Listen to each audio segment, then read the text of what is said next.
أعوذ بالله من الشيطان الرجيم بسم الله الرحمن الرحيم ومن آياته أن خلق لكم من أنفسكم أزواجا لتسكنوا إليها وجعل بينكم مودة ورحمة إن في ذلك لآيات لقوم يتفكرون. الحمد لله الذي هدانا لهذا وما كنا لنهتدي لولا أن هدانا الله والصلاة والسلام ala rasulillah. Amma ba'd, assalamu alaikum. Nous sommes aujourd'hui avec le verset 21 de Surat Ar-Rum. Ce verset est très important parce qu'il nous donne un des fondements de notre foi et de notre religion. Il nous parle de la relation de couple. Il nous parle de la relation entre les conjoints. Et il nous donne la finalité de cette relation. Qu'est-ce que Dieu attend de nous dans notre couple? Pourquoi est-ce que Dieu nous demande de vivre en couple? Et Allah dit وَمِنْ آيَاتِهِ أَنْ خَلَقَ لَكُمْ مِنْ أَنفُسِكُمْ أَزْوَاجًا. Il nous dit tout d'abord que le fait que nous soyons d'une même espèce, min anfusikum, le fait que les êtres humains se marient les uns avec les autres, le fait que les êtres humains s'attirent les uns les autres, le fait que l'homme et la femme se complémentent l'un l'autre et qu'ils aient besoin de vivre en couple l'un avec l'autre, ceci est dans un premier temps un signe miraculeux d'Allah subhanahu wa ta'ala, car c'est lui qui nous a créés de la sorte et c'est lui qui a mis à l'intérieur de nous ce besoin de ne pas vivre seul, ce besoin de vivre en compagnie avec une personne que je vais aimer, que je vais apprécier. Et il nous explique pourquoi est-ce qu'il a fait ça. Il dit لِتَسْكُنُوا إِلَيْهَا. Alors, min anfusikum azwaja, al-azwaj, ce sont les époux, ce sont les conjoints. Et il faut faire attention parce que azwaj est différent de zawjat. Zawjat signifie les épouses au féminin, alors que azwaj peut être masculin au féminin. Donc Allah est en train de parler aussi bien aux hommes qu'aux femmes. Et il leur dit لِتَسْكُنُوا إِلَيْهَا. Et il nous explique que l'objectif qu'il a, lui, subhanahu wa ta'ala, derrière cette relation, est le fait de pouvoir nous permettre de vivre en tranquillité, de vivre en paix, de vivre dans le bonheur. لِتَسْكُنُوا إِلَيْهَا. Parce que Allah subhanahu wa ta'ala, eh bien, sait que dans cette relation de proximité avec notre conjoint, eh bien, nous y trouverons la paix intérieure, nous pouvons y trouver la tranquillité, nous pouvons y trouver le repos et le bonheur.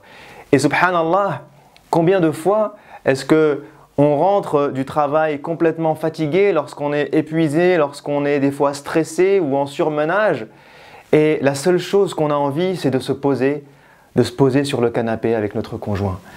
Et parfois, on a besoin de ne rien dire, on n'a pas envie forcément de parler, mais juste le fait de rentrer chez soi et de retrouver notre conjoint est quelque chose d'apaisant pour nos cœurs. On a juste envie de se prendre dans les bras, juste envie de poser notre tête sur son épaule, juste envie de nous allonger l'un à côté de l'autre. Et juste ça est quelque chose qui apaise nos cœurs. Pourquoi? Parce que c'est Allah qui l'a voulu de cette manière et c'est ça le signe miraculeux de sa création. C'est que le fait de retrouver la personne qu'on aime, eh bien, nous crée une paix intérieure. Et pourquoi est-ce que cette paix intérieure est si importante? Pourquoi est-ce que Allah nous demande de vivre de cette manière pour nous procurer cet apaisement et ce bonheur intérieur et cette tranquillité? Eh bien parce que la personne qui a cette force, qui a cette paix intérieure et qui a cet apaisement est capable ensuite eh bien, de rayonner avec cette paix vers l'extérieur, est capable ensuite d'être une personne équilibrée, est capable ensuite d'œuvrer pour le bien, est capable de supporter les défis et les problèmes de notre vie quotidienne.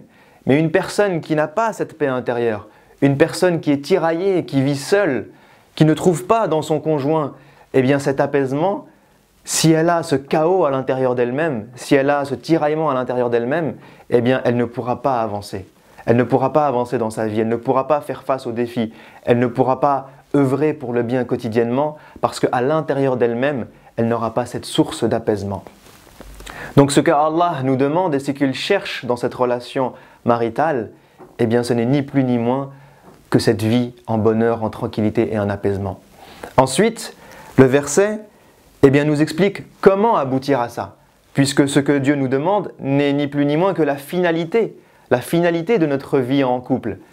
Mais Allah nous donne ensuite la méthode, il nous donne ensuite le moyen d'y arriver. Et il nous dit « وَجَعَلَ بَيْنَكُمْ مَوَدَّةً وَرَحْمَةً » Il nous explique que pour atteindre cet apaisement, pour atteindre ce bonheur dans ma vie de couple, eh bien j'ai deux ingrédients nécessaires. Le premier, c'est Al-Mawadda. Al-Mawadda, c'est cette relation d'amour qu'il y a entre un homme et sa femme. C'est cette relation qui fait que, eh bien, pendant la journée, mon mari ou ma femme va me manquer. C'est cette relation qui fait que je vais penser à lui de manière, eh bien, instantanée. C'est cette relation qui fait que je suis prêt à tout pour lui, que j'ai envie de lui faire plaisir, que j'ai envie de le revoir, que j'ai envie de discuter avec lui. C'est cette relation d'amour, cette relation de tendresse, cette relation de proximité. Allah nous dit que le premier ingrédient de cet apaisement, de cette tranquillité, de ce bonheur dans votre vie, eh bien c'est l'amour. Si vous n'avez pas d'amour, si vous ne vous rapprochez pas de votre conjoint, si vous ne pensez pas à lui, si vous ne faites pas des petits gestes pour lui, eh bien vous aurez du mal à avoir cet apaisement et ce bonheur intérieur. L'amour est le premier des ingrédients. Mais il y a un deuxième ingrédient qui signifie que l'amour peut-être seul ne suffit pas.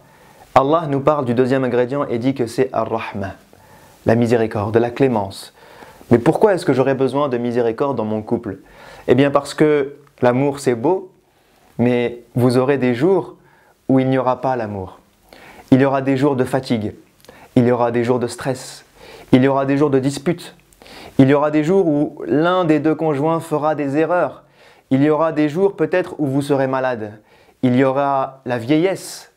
Et dans toutes ces épreuves que votre couple devra vivre, là, l'amour ne sera plus suffisant et il faudra faire preuve de miséricorde.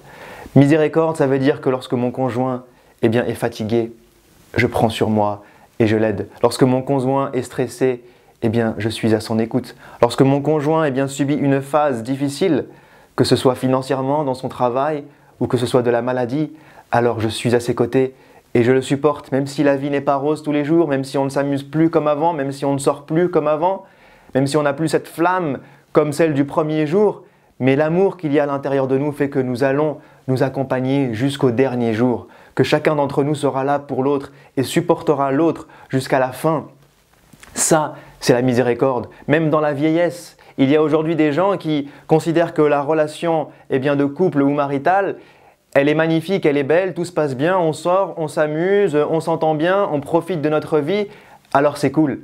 Mais le jour où il y a des problèmes, le jour où il y a de la fatigue, le jour où il y a de la vieillesse, le jour où il y a de la maladie, le jour où il y a des problèmes financiers, alors là, stop. Je n'ai pas envie de vivre ces problèmes. Je ne me suis pas marié pour vivre des problèmes comme ça. Mais pourquoi est-ce que je devrais te supporter? Alors on peut arrêter notre relation, on peut se mettre en pause, on peut divorcer. Ces gens-là n'ont pas de miséricorde. Ces gens-là veulent juste profiter du bonheur, mais ne pas être capables de se supporter dans le malheur. Et Allah subhanahu wa ta'ala nous dit que nous avons besoin des deux. Alors, essayons de travailler notre relation de couple, de faire que notre moment avec notre conjoint soit un moment de qualité. Lorsque je rentre chez moi, que j'ai besoin de cet apaisement, de ce bonheur, je mets de côté le téléphone, je mets de côté l'ordinateur, je mets de côté la télé et je passe un petit moment de bonheur où je me retrouve avec mon conjoint, un moment où je partagerai avec lui de l'amour, où je partagerai avec lui de la miséricorde. C'est comme ça que Allah veut que nos relations soient, alors qu'Allah nous aide à faire de nos relations de couple des relations de bonheur, des relations d'amour et des relations de miséricorde. Wassalamu alaykum wa rahmatullahi wa barakatuh. شهر رمضان الذي أنزل فيه القرآن هدى للناس وبينات من الهدى والفرقان